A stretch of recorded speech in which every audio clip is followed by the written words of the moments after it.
So 3 times a day, we're going to do 3 reps, 90 seconds. We're thinking back in the past of some inconvenience that led to a negative emotion. Then, and this is going to be quick, 90 seconds. Step 2 is look for the greater positive context. In the case of the flat tire with the car, the greater positive context is that we have a car. Now, this is not positive thinking. It's not reframing. It's not rah-rah stuff. You are training your subconscious to do something in the pre-conscious phase of stimulus response. So you're drilling it. You're teaching it, when this happens, do this. When this happens, do this. When this happens, do this. You're teaching the subconscious to do this the same way habits are formed. Habits are formed by I do this, I get that. I do this, I get that. That's what we're doing. The third thing you're going to do is focus on the gratitude for that context. So in this case, what we're talking about, the greater positive context, is that I have a car.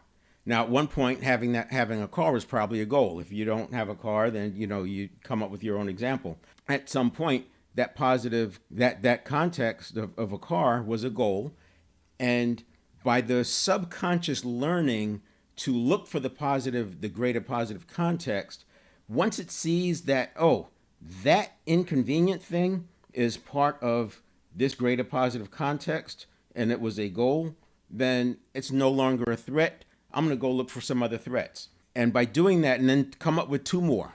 Each set, and I did it with meals when I first did this, and it takes about 6 weeks. Do this for 6 weeks every day. And I did it with meals because it was an easy time, 2 minutes before I eat. And what you'll find happening within a week or two is that as negative things come up, you will automatically see that this is not a bad thing. And what it does is it prevents those additional neurons from firing.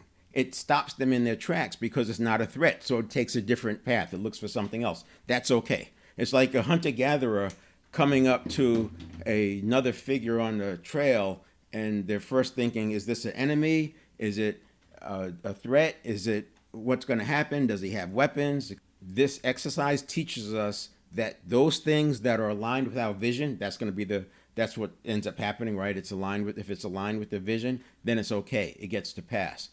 So you're going to build this getting progressively harder and harder, or progressively more intense emotions each time you do it. Just go more and more and more intense to the point where really scary things are seen in the greater positive context, and you'll feel the emotion just flowing away, and then start pushing it in real time as things happen. 6 weeks, that's the positivity drill.